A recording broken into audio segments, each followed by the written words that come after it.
Soomaaliya fiidiyowgan waa dheeryahay fadlan laakiin fiirsada niman inaago dad yar iyo dad weyn fiidiyow ceeb mahan waxaan ka hadlaayay wax aniga igu dhacay oo hadda taagan saacada aniga la hadlaay taagan aniga la hadlaa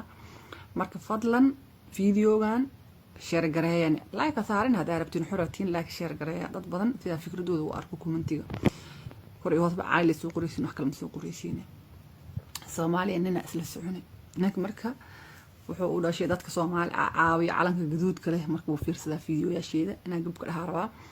oo u dhashay ninka ma 25 jir waay waa wiil yar wiilkaas ani asagoo sheekaysanay muddo 4 bilood ah sheekaysanay waxaan ku heshiin inaan is aroosno maalinoo ii yimid markuu ii yimid in meeshaan kafee ku wada cabne markaa kafee ku wada cabne wuxuu idhahay arooska ka hor ani adi waan istijaabinaa arooska ka hor nikaaxa ka hor ani adi waan istijaabinaa marka aan waa ka diiday ma fahantii fiidiyowgan baarti ku tuugo oo yeelaha fadlan TikTok waa ogtihiin 3 daqiiqo leewaay horo kala maaha marka sheekada akiid kor iyo hoos way dhamaayaysa laakiin la socda labada baarti isku socda wiilkii ani asaga markaas markuu yiri horta ku hoola waxaan horumarseena ani waa ka diiday ani asaga amaan asasiina muddo wuxuu iga maqnaay 3 usbuuc ku dhawaad laakiin wuu ila soo hadlaay halo seeta wanaga dhaxeysay laakiin control yani isdhaxgal kale ma lahayn macna anigana ma bloogin asna ma bloogin isdhaxgal kalena ma lahayn laakiin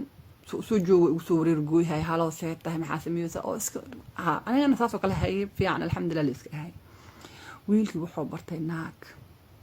naag oo Arab ah oo dadkan hadda soo qaxeen Suuriyaanka oo bartay inaag sheekay inuu fahmo kacabsaha oo bartay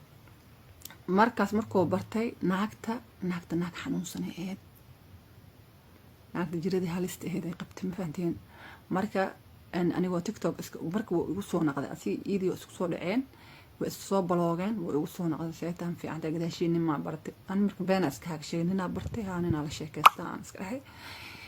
anina wuxuu yiri gadaasha naaga bartay aad way diideysay naagan bartay 32 jir ah 3 maalin la seexday 3 mar la seexday hadda ani iido isku dhacsanahay ayaa dhabeela isku dhacsanahay iska heshiisina dhani inaga iska heshiiyeen TikTok anoo warwareegaya marka ayaantan trend waxa socdo naagtaas oo jirada qabto niman badan ay jirada qaadsiisa dadka afcariga fahmay akiid way fahansan yihiin waxaan ka sheekeeyahayo